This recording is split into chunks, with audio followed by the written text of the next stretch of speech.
So here's the question that has baffled experts for decades. Why has the world's most popular game, what everybody else calls football, completely failed to win over the United States? It's always lagging behind American football, basketball, and baseball. What is going on? Well, forget everything you think you know. According to two researchers, the common reasons are all wrong. They say the real answer has nothing to do with culture or commercials. Nope. They argue it's buried deep inside our biology. You've heard the usual excuses, right? The scores are too low, there aren't enough breaks for ads, our attention spans are too short. But the paper says that's all nonsense. I mean, come on. Americans will happily watch a 4-hour baseball game where the action lasts for, 12 minutes? These theories, they argue, completely miss the deeper evolutionary forces that are really at work. Okay, so buckle up because this is where it gets wild. The whole argument centers on what they call the prehensile denial hypothesis. The idea is that the American spirit is fundamentally about grasping things, grasping for opportunity, for control, for success. So a game that tells you that you cannot use your most important tool for grasping, your hands, well, that's not just a sport with weird rules. It's a deep, subconscious source of anxiety. So where's the proof for this? Well, the researchers say the first piece of evidence isn't on a soccer field at all, but deep inside the American brain. This is just incredible. They put American subjects in an fMRI machine and had them watch a soccer match. And their brains lit up with neural patterns that looked just like phantom limb pain. It's as if the brain saw these players not using their arms and concluded they must be missing or totally useless, triggering this bizarre distress signal. And just listen to this quote from one of the participants in the study. He said, "Why aren't they picking it up? Just pick it up. It's round. Grab it." And the researchers noted he wasn't just confused, he was physically trembling. He was overcome with anxiety from seeing people refuse to use their hands.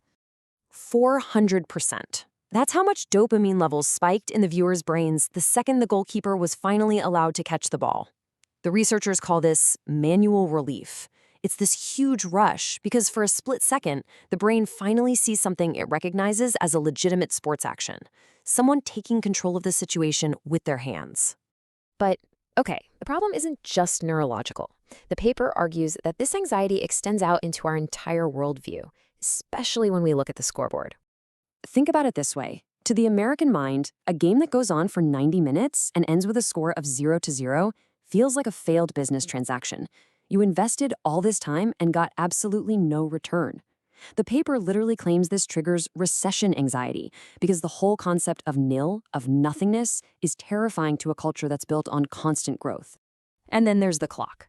In American sports, we are masters of time. We can stop it with timeouts, we can manage it, we have the 2-minute warning to strategize, but the soccer clock, it just keeps going.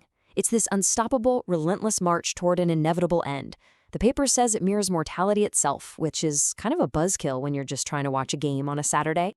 So from our brains to our worldview, the researchers take it one step further.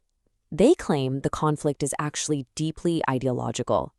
They're saying the rules of soccer are in direct conflict with the American idea of freedom. So check this out. They surveyed 1,000 Americans and asked them to explain the offside rule. The percentage of people who could do it successfully? 0. A big, fat 0.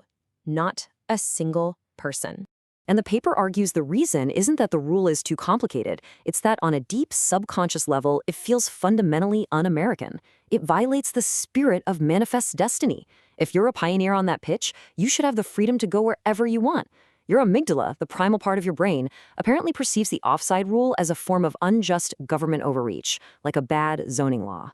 This part of the study is just mind-blowing. They actually map specific soccer rules to violations of the U.S. Constitution.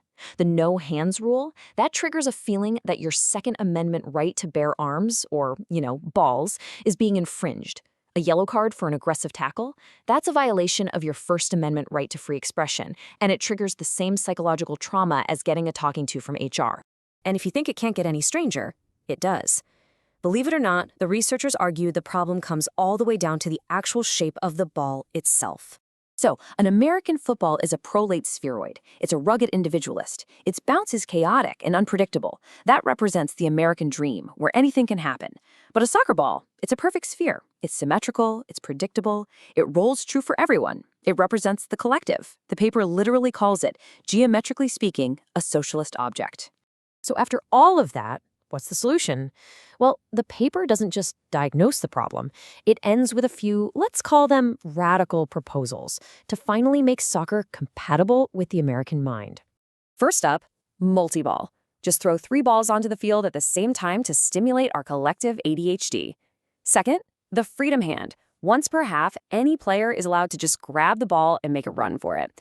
And my personal favorite, explosions. If the score is still 0-0 at the 60-minute mark, the goalposts just detonate. Problem solved.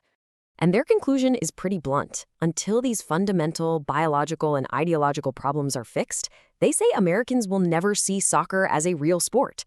It'll just stay in our minds as this peculiar European aerobic exercise that people do in their pajamas.